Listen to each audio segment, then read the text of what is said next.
Celine, welcome to our first Prospective Advisor Showcase. You are the first one ever. So congratulations on your bravery. Thank you. Welcome to the Thank show. you. It's an honor to be here. Oh, that's great. Well, let's start with, why don't you just tell us all your story and tell us what you want out of life and what brought you here. Sure, yeah. So I've had a super unconventional path to becoming a financial planner.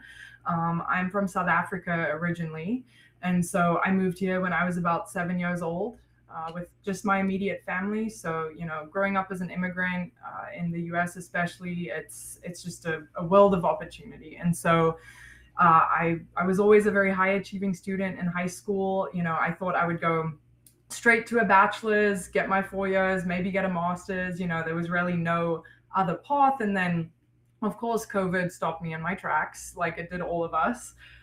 So I actually went to the Air Force Academy in Colorado for 2 years. That was a great experience, but I unfortunately had COVID hit right when we were about to get recognized as freshmen. And so, that was a really hard experience to go through because we had to go home. We had to just get pulled out of that environment that we'd been in for so long, and it was really a culmination that just ended quickly. Wow. And I think having a few months away from the academy really gave me perspective.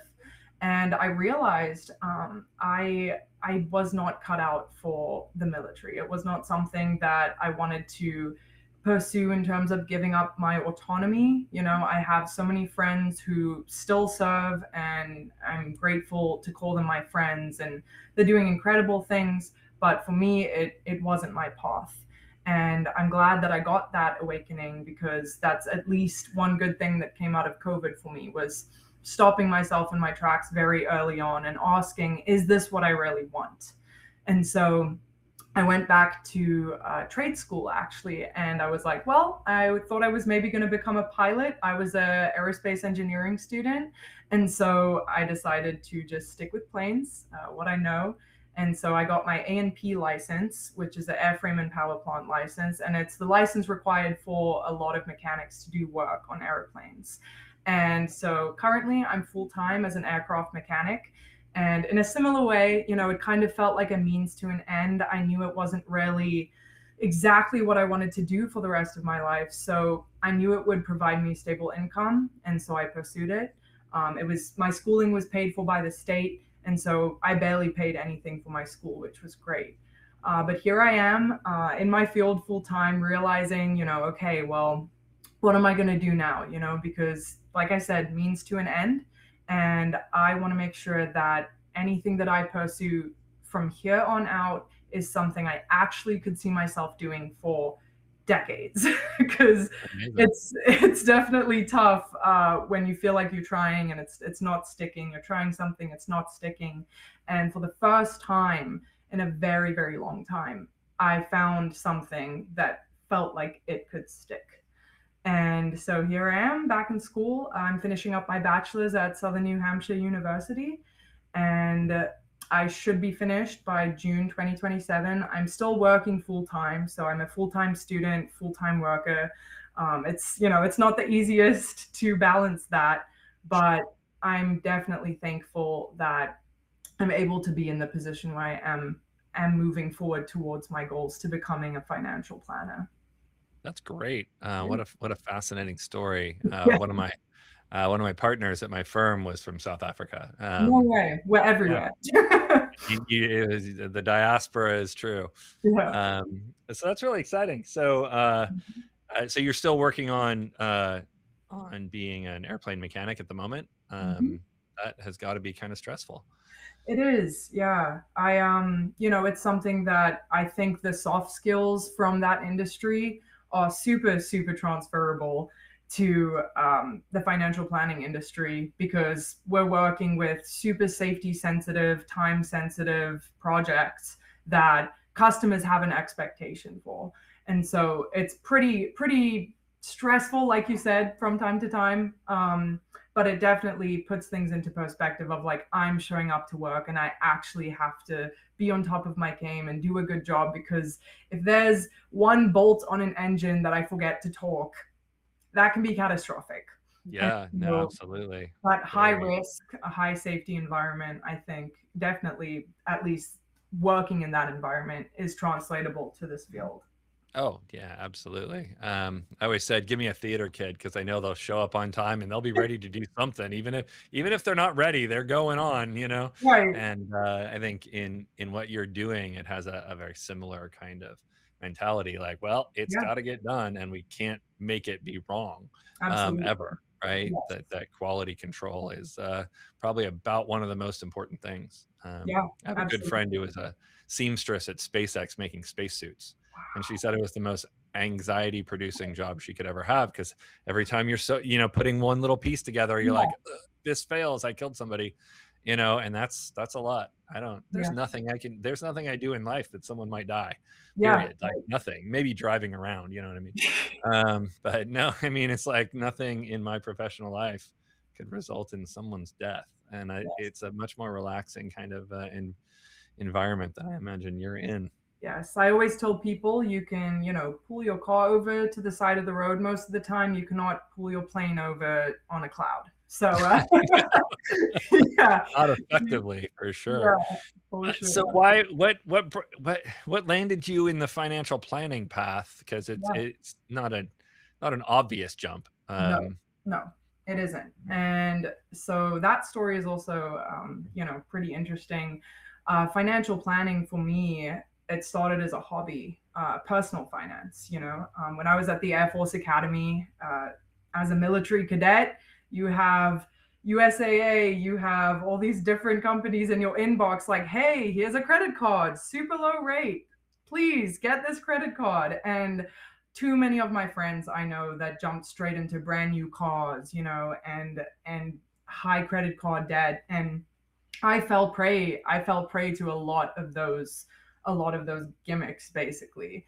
And so I just decided, when I was a struggling student in college after the Air Force Academy, when my basic needs weren't paid for and I had to meet them, I decided I needed to basically get my numbers straight.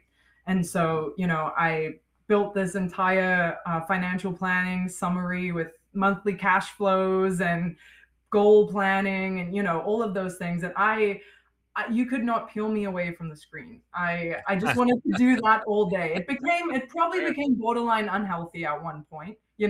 I had people tell me, hey, Celine, budgeting isn't a hobby if you're doing it all the time. That's Well, probably, there's other things you can maybe micromanage elsewhere. So I decided, I was like, okay, well, I wonder, what kind of, because I had heard of finance, I'd heard of business, I knew that I had friends studying both, but they were such big concepts that really didn't have any, ground for me. And so I used Google, I used the internet to explore, and I came across financial planning.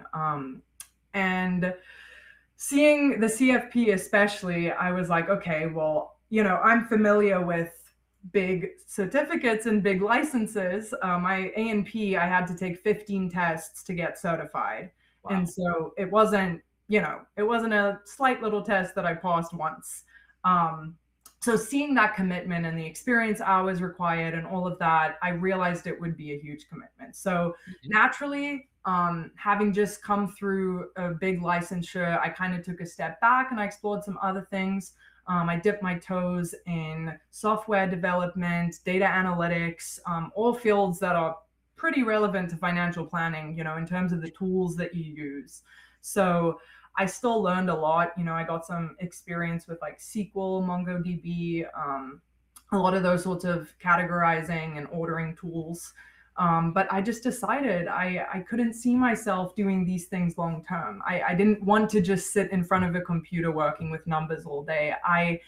Those fields for me were missing that interpersonal aspect. And so I just kept coming back to financial planning. I was like, it's a field with the numbers, but it's a field where you are making that impact. You are affecting people in a positive way. And that's really what drove it for me. That's great. Yeah. Um, So quick question. Yes. So you're in school now. Hmm. Ultimately, you're going to graduate and be looking for a full-time position as you change careers. Yes. Um, do you have a specific geography in mind? Do you need to stay local? Are you willing to relocate? Like, where in the country can you work Yeah. ultimately? If they needed someone in person, obviously remote's remote. You could do Right. anything. But if a firm were interested in having you come on board, what's your geography look like? Yeah, so currently I am in Greenville, South Carolina, so that's the upstate. I would be willing to relocate, but in terms of a timeline, I wouldn't be able to do that probably for about 4 to 5 years. So for me personally, I'd really need a remote job if it was out of state, or a firm that's more local to the Greenville or upstate area in South Carolina. Okay. Hmm. Good to know. So anyone watching this, keep that in mind. So remote's good, or somewhere in the kind of a couple hours from Greenville, North Yeah. Carolina. And then you're graduating in, you said next June, so call Yes. it a year and a half. And between now and then, are you looking for internships, or if someone offered you like a client service position or something in between now and when you would want to switch over to be at the kind of associate advisor level, are Yeah. you interested in that, or is that Yes. kind of a, well, that'd be tough because I'd have to quit my job or whatever? No, I am super fluid. I have a few financial commitments that mean I can't really weigh them much in terms of income to what I'm making now. Just some people I'm supporting in my life and such. But if a job came up that put me in that direction, that put me in this industry tomorrow, I would take it.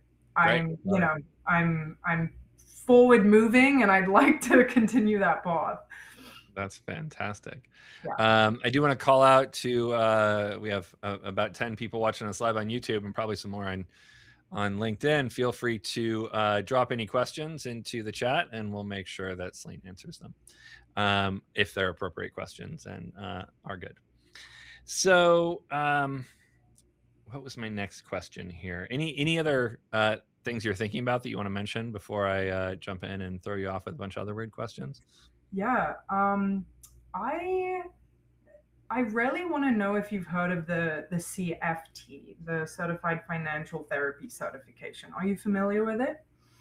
The certification itself, no, but the concept of certifications around kind of learning that therapy piece, I think Mhm. is really important. Yeah. I think most of the people that are interested in that in my world have gone for the RLP, the Registered Life Planner through the Kinder Institute. Okay. Oh, But yes. anything that incorporates therapeutic methods into financial planning, I think is a huge plus. Are you working on that yourself? So it's something that I definitely, in terms of an addition to the CFP, I would get it probably after the CFP, because I understand, if you can just get the exam done and work towards that experience, that shows a lot of initiative. Yeah, but with the advent of AI and technology and everything that's sort of being thrown at us to automate processes, I rarely have heard from multiple advisors, multiple companies that human interpersonal aspect is really what is driving this industry forward. Because if you have robo advisors, if you have all of these softwares that can run the numbers and show you what you need to do in an instant, what's your value proposition?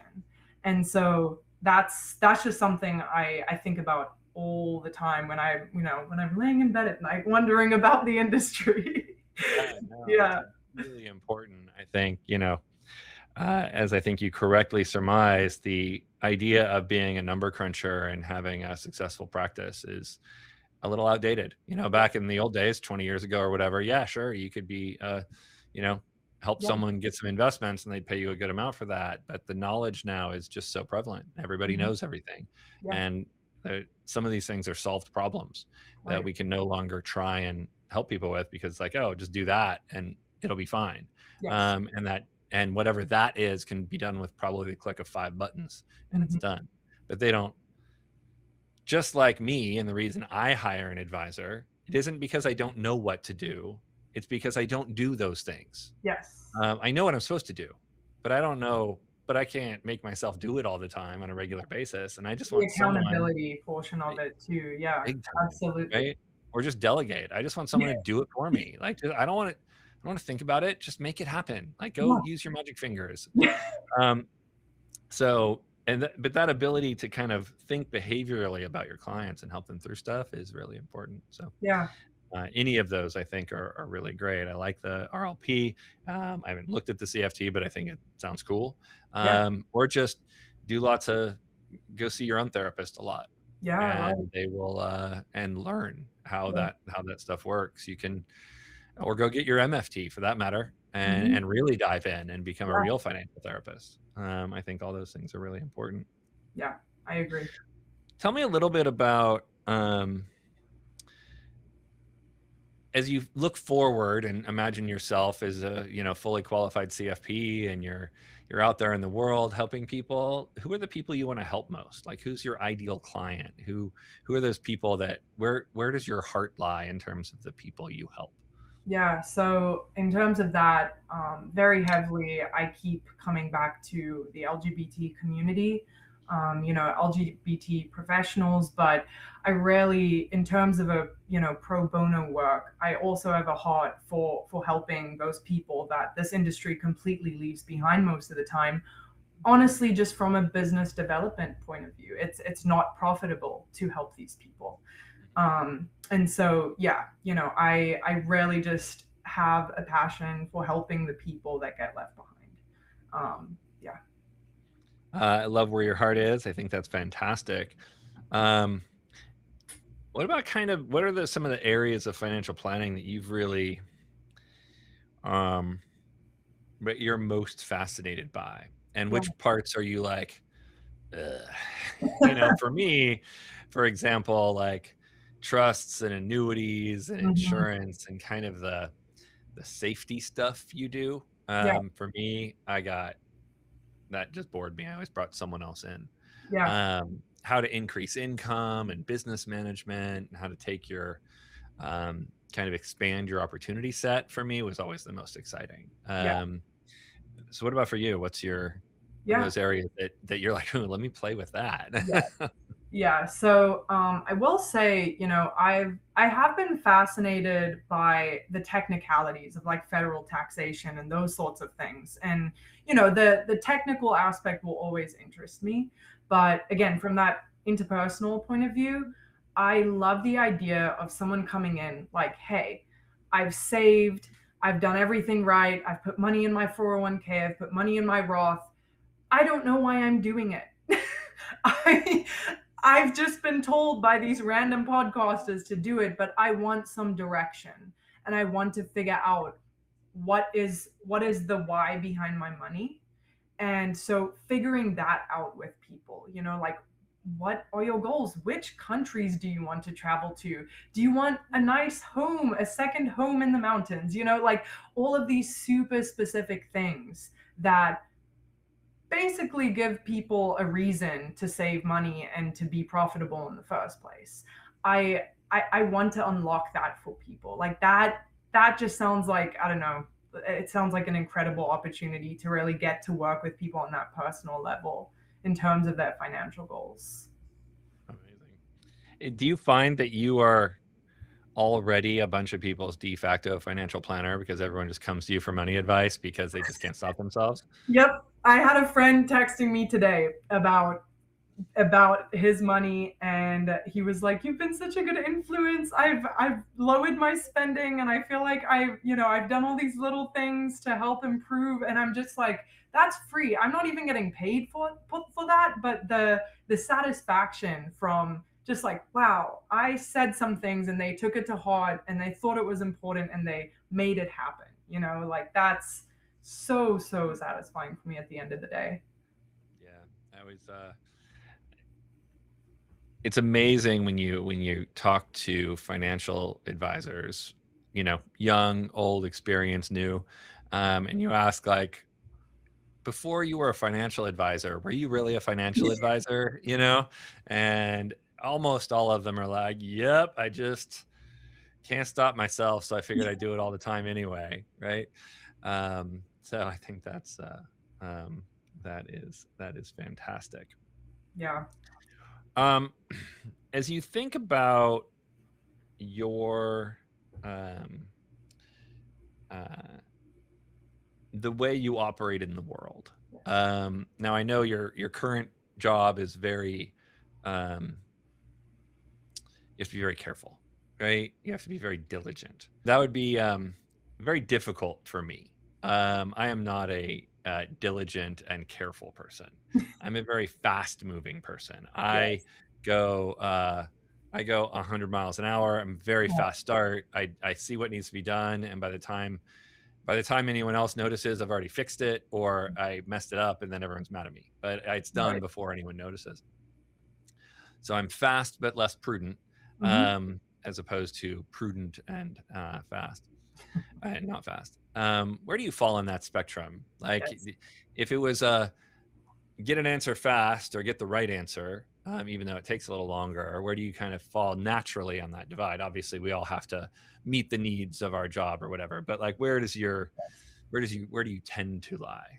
Yeah, so I've always leaned towards I'm going to research a problem so deeply, probably too deeply, and then come by my decision.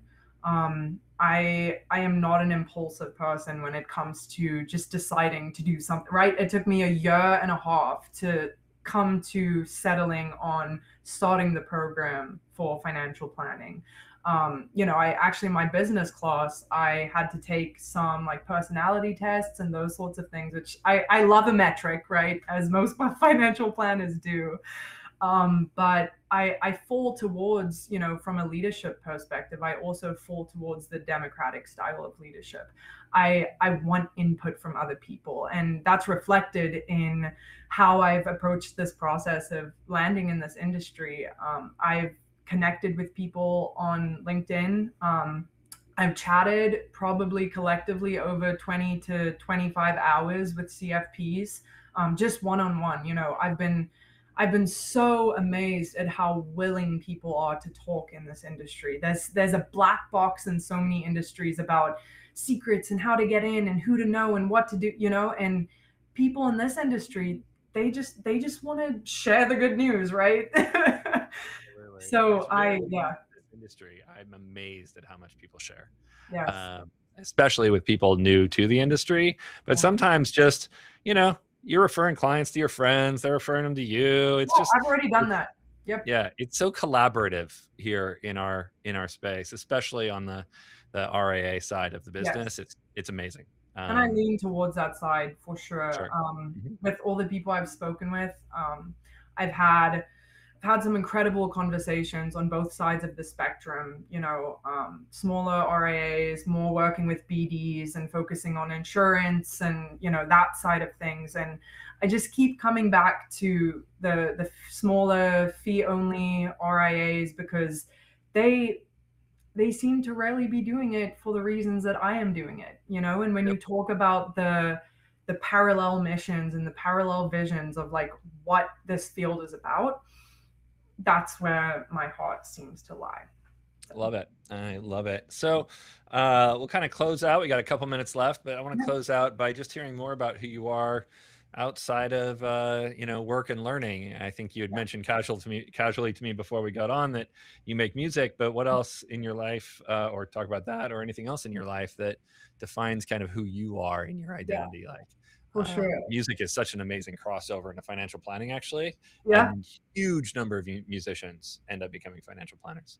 Yeah, so Uh, I think yeah. it really melds that like technical and creative because Hmm. you're not a good musician if you don't practice, and Sure. you need that bit of creative spark, but you're not going to pick up a guitar and be amazing just because you're Right. creative. But Totally. yeah, I make music sometimes. I do music production. I actually am going to look at a cello tomorrow because I want to pick that back up. Um, Wow. I learned as a child, and it's something I've been wanting to get back into. But yeah, I've spent my whole life just kind of accruing hobbies. Everything in the world fascinates me, and so I play lacrosse, I play tennis. I love to travel. Recently, I went to Greece. I went to France a couple years ago, and I love to learn languages. I'm bilingual, so I speak English and Afrikaans, and then I have studied French and Russian as well. And Amazing. for me, when people say if money wasn't an object, what would you do? I would just become a polyglot. I think that I would spend all day studying languages. On the same thing that drives me from a financial planning point of view, it sort of drives me with language. It's like if you can learn a language, you unlock a culture, you unlock people. Um, so yeah, that's a huge passion for me as well. I love snowboarding, skateboarding, all over the spectrum in terms of those sorts of things. Amazing. I love to volunteer in my local community at Meals on Wheels. I have a lot of people who I know that work there, and so that's a big organization that I'm involved with. And yeah, I just wish I had more time most of the time because there's a lot of things to do and I want to do all of it. I bet. So if anyone wants to talk to you, is LinkedIn the best way, or is there another way to reach out to you? Yeah, so I'm pretty active on my LinkedIn. I would love to connect with whoever is potentially interested, even just to chat. Again, I love to talk. I love to talk with people, and so yeah, that's a great way to reach me.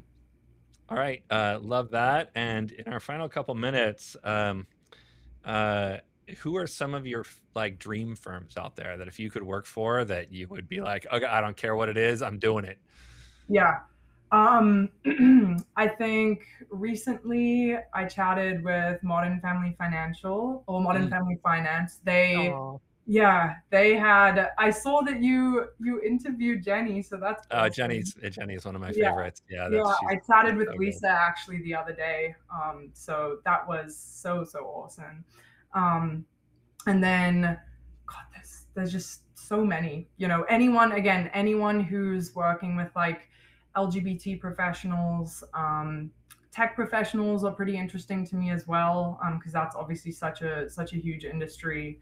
Yeah, I would love to work with anyone who is willing to work with me, and that fee only RIA. That's kind of the route that I want to go. I'm looking at Love it. applying to the residency at Mm. Cornerstone Wealth, and so that's Sweet. potentially up and coming, hopefully too. Awesome. Well, if you're one of those firms, someone loves you. All right. Thank you so much for being on. I really appreciate it. I'm so glad we could show you off to all the people who will be watching. And again, really appreciate you being here and spending your time with me. Of course, thank you, JD. I appreciate the opportunity.